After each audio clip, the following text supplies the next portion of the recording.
जय हिंद। मार्केट तो एक ऐसी विडंबना में है जहां पर ना बैक टू बैक इनसाइड बार बनते जा रहे हैं।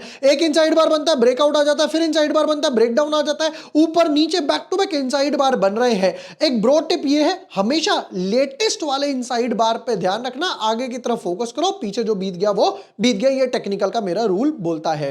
इस बीच में आया है एक स्टैलियन करके कंपनी है, राइट, गैसेस वगैरह से रिलेटेड कंपनी है। और देखते हैं कि भाई फाइनेंशियल्स क्या है, लगाना है या नहीं लगाना आईपीओ में, फुल फोर्स में लगाना है या दूर से ही राम राम करना है, राइट, मल्टीपल अकाउंट से लगाना है, कितना ओवर सब्सक्रिप्शन होगा, कितना लिस्टिंग गेन होगा।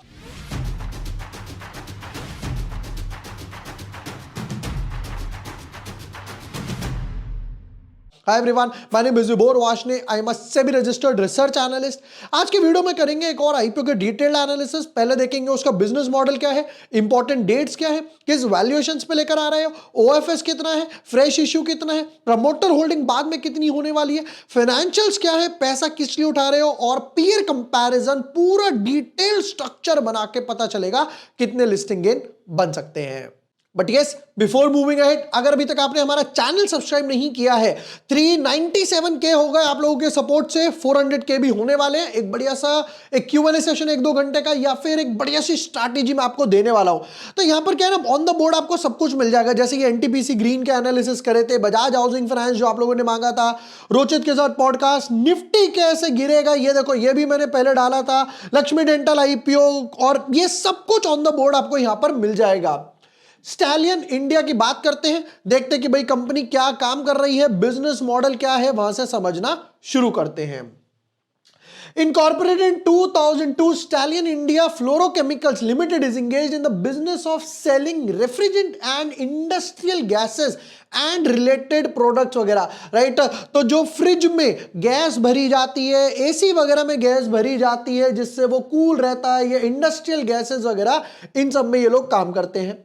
The companies primary business includes debugging, blending, processing refrigerant and industrial gases and selling of pre-filled cans and small cylinders या फिर कंटेनर्स वगैरह। अब इसको ऐसे समझते हैं, मान लीजिए कभी आपके फ्रिज में से गैस लीक हो गई, अब वो ठंडा तो कर नहीं रहा, प्रॉब्लम हो गई, तो आप बुलाते हैं किसी मैकेनिक वगैरह को, तो वो आता है, फिर वो क्या करता है, कैन में या छोटे से सिलेंडर में गैस लेकर आता है। तो ये कहते हैं कि भैया हम वो भी बेचते हैं, ये सब भी हमारा काम है, ठीक है। मेरे साथ हुआ इसलिए आइडिया था। The company has 4 plants in Khalapur, Raigad, गितौड़, अलवर, मानेसर, गुड़गांव, येरा बरावर में, और पनवेल। ये पनवेल वही है जहां पर वसूली भाई को सुबह जल्दी निकलना था। जिसको जोक समझ आया बढ़िया, नहीं समझ आया कोई प्रॉब्लम नहीं है, जोक था। Stallion India Fluorochemicals deals in gases that are broadly classified as fluorochemicals. They are majorly used as refrigerants. ये वो सब पढ़ लिया ऑलरेडी हम लोगों ने। इंडस्ट्रीज में, सेमीकंडक्टर मैन्युफैक्चरिंग में जाती है, automotive, electronics, pharmaceuticals, health care, ये वो, यानी कि B2B बिजनेस पर ज्यादा फोकस है। ये सारी इंडस्ट्री के इनके नाम वगैरह आ गए। देखो, अब B2B इंडस्ट्री की एक अच्छी बात है कि आप धीरे धीरे ग्रो करते हो। एक बार अगर आपका कोई क्लाइंट बन गया तो कहेगा यार क्लाइंट बन गया, बहुत मुश्किल से टूटते हैं B2B बिजनेस में। बट B2B बिजनेस में आप ज्यादा मार्जिन नहीं चार्ज कर सकते। आप इसको ऐसे समझिए कि अगर मैगी बना रहा है कोई, एक एग्जांपल दे रहा हूं, नेस्ले मैगी बनाता है 8 रुपए की, नेस्ले आगे देता है डिस्ट्रीब्यूटर को 10 रुपए की, तो ये 2 रुपए मैगी ने खाए। डिस्ट्रीब्यूटर आगे फॉर एग्जांपल रिटेलर वाले को या फिर फॉर एग्जांपल शॉपकीपर को वो देता है 11 रुपए की, तो 1 रुपए इसने खाया। अब ये आगे बेचता है 13 रुपए की, 14 रुपए की, 12 रुपए की, एज पर 13 रुपए मान लेते हैं। तो सबने अपना डिस्काउंट या अपने सबने प्राइसिंग वगैरह यहां पर ऐड कर दिए। अब B2B बिजनेस में क्या है, जैसे ये B2B बिजनेस हुआ, ये B2B बिजनेस हुआ, और यहां से कंज्यूमर खरीदेगा, तो आप ज्यादा मार्जिन चार्ज नहीं कर सकते। वो बोलेगा भैया तू एक काम कर, तू गैस मत बना, मैं खुद, मेरे पास पैसा तो है ही, फार्मास्यूटिकल्स ये वो सब इतनी बड़ी बड़ी कंपनीज है। चलिए नेक्स्ट आते हैं कुछ इसके इंपॉर्टेंट डेट्स वगैरह पर, कि इंपॉर्टेंट डेट्स वगैरह क्या आ रही है। 7-8 दिन के आसपास की ऑन एन एवरेज ब्रैकेट बनेगा।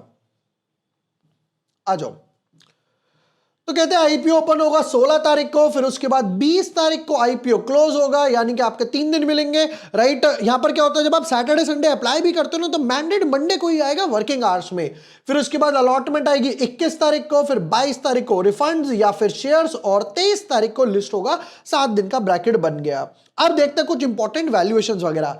बट वैल्यूएशंस पे आगे बढ़ने से पहले हमारे अभी सब्सक्रिप्शन प्लान्स के रजिस्ट्रेशन जो है वो ओपन है। अगर कोई रजिस्टर करना चाहे हमारे साथ रजिस्टर कर सकता है, जिसमें एक ही प्लान में आपको इक्विटी हो गया, स्विंग ट्रेड्स हो गए, शॉर्ट टर्म ट्रेड्स हो गए, राइट, या फिर निफ्टी के पेयर ट्रेड्स हो गए। अभी हम लोगों ने पेड मेंबर्स के साथ बैंक निफ्टी का पेयर ट्रेड शेयर किया था, जिसके चारों टारगेट हिट हुए।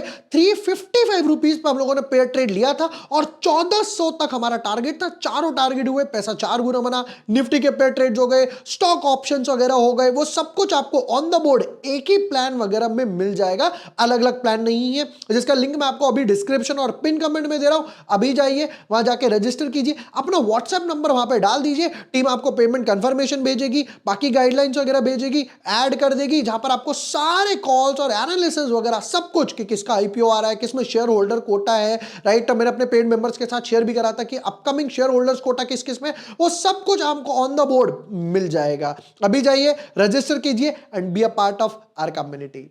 चलिए वापस आते हैं इस पर। अब देखते हैं किस किस प्राइस बैंड पर लेकर आए हैं ये लोग। तो बोलते हैं प्राइस बैंड है यहां पर 85 टू 90 का, अप्लाई करेंगे 90 पे। 165 शेयर्स का इन्होंने एक बंडल बनाकर रखा हुआ है, ठीक है। टोटल इशू कंपनी कहती है कि हमें 199.45, 200 ही कर देते, 200 करोड़ रुपए चाहिए, जिसमें से फ्रेश इशू है 160 करोड़ के आसपास, यानी कि 80%, 80% के आसपास फ्रेश इशू है। सिर्फ छोटा सा 20% ऑफर फॉर सेल है। देखो एज ऑफ नाउ देख के तो अच्छा लग रहा है कि भाई वैल्यूएशन वाइज भी, और आई शुड से फेस वैल्यू में 10 रुपए थी, फ्रेश इशू में ज्यादा जा रहा है। एज ऑफ नाउ तो देख के बढ़िया लग रहा है। नेक्स्ट पार्ट, QIB को 50, रिटेल वालों को 35 अप्लाई करेंगे तो इस कैटेगरी में करेंगे क्योंकि यहां पर कोटा ज्यादा है। चलो एक एक लॉट साइज देख भी लेते हैं फटाफट से। रिटेल कैटेगरी एक लॉट 14,850 के आसपास, 2 लाख से ऊपर जाओगे तो यहां पर 14 लॉट्स की एप्लीकेशन बन जाएगी, राइट। अच्छा इन कैटेगरी जो होती है ना, HNI category, big HNI, small HNI, इनमें कोई लॉक इन नहीं होता है, आपकी चीज है, जब मन करे बिंदास बेच सकते हो, कोई लोड नहीं है। अब बताओ भाई पैसा कितना कमाया, कितना पैसा कमाया बाबा, वो इंपॉर्टेंट है। ऑलराइट, चलिए जी, full year again half year multiply by 2। अभी तो यार क्वार्टर भी खत्म हो गया, अभी तक तो दे सकते थे, चलो कोई नहीं। एसेट्स 98 करोड़ के एसेट्स थे, जंप आया 126, बढ़िया लग रहा है। ओ बाप रे, 126 से सीधा 203, 80 करोड़ के आसपास के एसेट जुटा लिए, बढ़िया बात है। 203 से 235 के आसपास, अभी भी 20% के आसपास ग्रोथ हुई है एसेट्स में, तो बढ़िया लग रहा है। चलो रेवेन्यू 186 करोड़, 226 करोड़, 236 करोड़, एसेट्स में तो ग्रोथ हुई, रेवेन्यू में कोई ग्रोथ नहीं है, फ्लैट पड़ा हुआ है रेवेन्यू। और अभी 141 है, 141, 141, 282, 290 के आसपास पहुंच जाएगा अप्रॉक्स, मान भी लेते हैं। वैसे मुश्किल है, रीजन क्या है? अब देखो एक क्वेश्चन आप पे ऊपर मैं छोड़ता हूं, ये इंडस्ट्री ऐसी है जिसका फर्स्ट हाफ में बिजनेस ज्यादा होगा कंपैरेटिव टू सेकेंड हाफ में। आपको आंसर करना है ऐसा क्यों, कि फर्स्ट हाफ में ऐसा क्या होता है कि इसका बिजनेस ज्यादा होगा, यानी कि अप्रैल से लेकर सितंबर फर्स्ट हाफ में, अक्टूबर से लेकर दिसंबर में इसका बिजनेस कम होगा। वो क्यों, वो आपको पता लगाना है। जिसको पता लग गया कमेंट सेक्शन में आंसर करो, देखते हैं कितने लोग सही आंसर देंगे। प्रॉफिट आफ्टर टैक्स 186 करोड़ पे 11% के आसपास पैट मार्जिन बढ़ा, बढ़िया पैट मार्जिन है। वापस से सेल्स बढ़ी बट पैट में डिप आ गया और पैट रह गया सिर्फ 3% के आसपास। फिर वापस से थोड़ा सा पिकअप हुआ, पैट हो गया 5% के आसपास, सेल्स फ्लैट थी, मार्जिन थोड़े से बढ़ाए और 141 पे 16 करोड़ के आसपास, तो भी मान लेते 11% वापस से लेकर आए। 16, 16, 32, 33 करोड़ के आसपास हो जाएगा, यानी कि लास्ट 2-3 साल में जो कमाया उससे सबसे ज्यादा है। मार्जिन्स बढ़ रहे हैं, यह सबसे अच्छा लगा।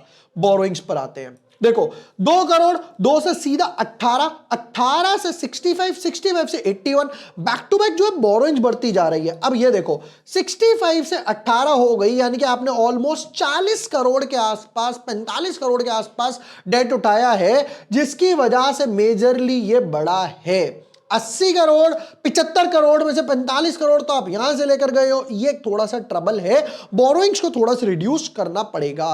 देखते हैं भाई कंपनी के कुछ इंपॉर्टेंट की रेशियोज, या उससे पहले देखते हैं कंपनी पैसा किस किस लिए उठा रही है। कहते हैं जर्नल कॉर्पोरेट पर्पस, किसी काम का नहीं है, हटा दो। फिर कहते हैं funding incremental working capital requirements of the company, daily operations वगैरह के लिए चाहिए, क्या बाय करना है, क्या सेल करना है, क्या नहीं करना है। Funding capital expenditure requirements of our semiconductor and speciality gas debottlenecking वगैरह, राइट, तो उसमें पैसा लगाएंगे, नई इंडस्ट्री में, नई फैक्ट्री में। फिर कहते हैं funding capital expenditure requirements for our refrigerant debottlenecking वगैरह, तो एक सेमीकंडक्टर पे फोकस है और रिफ्रिजरेंट पे फोकस वगैरह चल रहा है। देख के तो देखो डेफिनेटली अच्छा लग रहा है, बट यहां पर डेट नहीं उतार रहे। चलो कंपनी का होगा कुछ काम।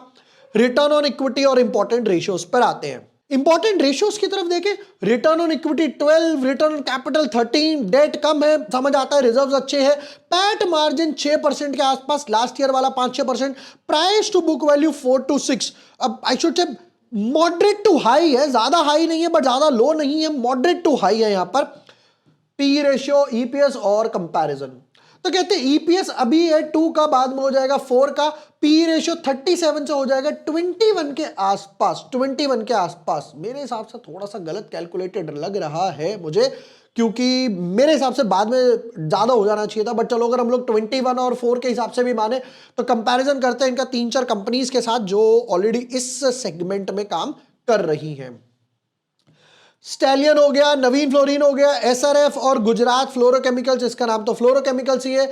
ईपीएस 2, 47, 46, 38 बिल्कुल लास्ट पे खड़ा हुआ है। पी रेशियो की बात करें तो यहां पर इसका पी रेशियो 21 था पोस्ट आईपीओ, मान लो 25 भी मान लेते हैं एवरेज, 25, 70, 49, 108, बाप रे, यानी कि पी रेशियो सबसे कम है, यानी कि बहुत अच्छी बात है। और रिटर्न ऑन नेटवर्थ 12, 10, 13, 7, ये ऑलमोस्ट इसके बराबर ही है, तो टॉप पर ही चल रहा है, क्योंकि एसआरएफ अपने आप में बहुत बड़ी कंपनी है।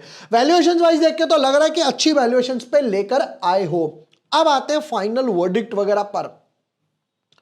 चलिए 1 2 3 4 get on the dance floor. Number 1, देखो इंडस्ट्री की बात करें, डेफिनेटली अच्छा लग रहा है, मेजर पैसा कंपनी के पास जा रहा है। जितने कंपनी के एसेट्स हैं ऑलमोस्ट 200, 250, 250 करोड़ के आसपास, उतना ही 200 करोड़ का एक आईपीओ लेकर आए, वो अच्छा लग रहा है कि भाई जिससे डेट रिड्यूस करेंगे, केपेक्स वगैरह में डालेंगे, मार्जिन 11 से 3, 3 से 5, 5 से वापस से 11 तक लेकर आए, ये अच्छी चीज लग रही है। B2B बिजनेस में, एक B2B बिजनेस की प्रॉब्लम पता है क्या है, अगर एक भी क्लाइंट गया तो मेजर प्रॉब्लम आ जाएगी, तो भैया आपकी ऑर्डर बुक वापस से बैठ जाएगी, सेल्स वापस से बैठ जाएगी, आपको दूसरा क्लाइंट वगैरह ढूंढना पड़ेगा। तो थोड़ा थोड़ा इनका ना B2C वगैरह में जाना चाहिए। ओवर सब्सक्रिप्शन, लिस्टिंग गेन, देखिए नंबर 1 अप्लाई करना है, डेफिनेटली अप्लाई करना है। शॉर्ट टर्म वाले भी अप्लाई कर सकते हैं, लॉन्ग टर्म वाले भी कर सकते हैं, क्योंकि इस इंडस्ट्री की वैल्यूएशन वाइज तो अच्छा लाए हो, ज्यादा पीयर कंपैरिजन कोई दिखाई नहीं दे रहे, तो लोग जो 2 साल 5 साल आईपीओ रखना चाहते हैं उनके लिए भी डेफिनेटली अच्छा दिखाई दे रहा है। सेक्टर अच्छा है, रेफ्रिजरेंट बिक रहे हैं, एसी वगैरह बिक रहे हैं, राइट, सेमीकंडक्टर में भी इनकी गैसेस वगैरह यूज होती है, तो डेफिनेटली देख के अच्छा लग रहा है। ओवर सब्सक्रिप्शन की बात करें तो मैं यहां पर कुछ समवट अराउंड 80 टाइम्स के हिसाब से ओवर सब्सक्रिप्शन एक्सपेक्ट करूंगा कि 80 गुना के आसपास ओवर सब्सक्रिप्शन हो जाएगा। लिस्टिंग गेन की बात करूं तो मैं जो लिस्टिंग गेन एक्सपेक्ट करूंगा 20 to 30% लिस्टिंग गेन एक्सपेक्ट करूंगा। नीचे क्यों रखा उसका रीजन बता देता हूं। आप सोचो 80 टाइम्स है तो आपने 40, 50, 60, 70% क्यों नहीं रखा, क्योंकि नंबर 1 मार्केट वोलेटाइल है। आप ये देखो back to back market inside bar का ब्रेकडाउन देता जा रहा है, ऊपर खुलता है नीचे की तरफ आ जाता है, ऊपर जैसे आज हुआ ऊपर खुला नीचे की तरफ आ गया, बैंक निफ्टी ग्रीन से रेड में आ जाता है।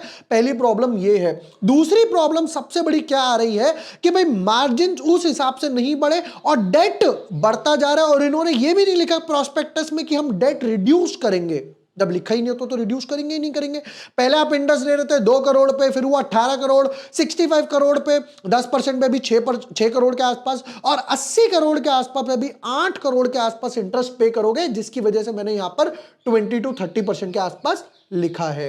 ये थे स्टैलियन इंडिया आईपीओ के डिटेल्ड एनालिसिस, जहां पर हम लोगों ने एंड टू एंड सब कुछ देखा। एंड यस, जैसा मैंने हमारे सब्सक्रिप्शन प्लान्स के बारे में बताया, जो एक ही प्लान है सारे सेगमेंट्स के लिए, cash, equity, swing trade, short term, long term और ऑप्शंस वगैरह के लिए भी, जिसका लिंक डिस्क्रिप्शन और पिन कमेंट में। अभी जाइए, रजिस्टर कीजिए and be a part of our community. Video पसंद आया हो share with your friends, like and subscribe. Thank you for watching the video. Lots of love.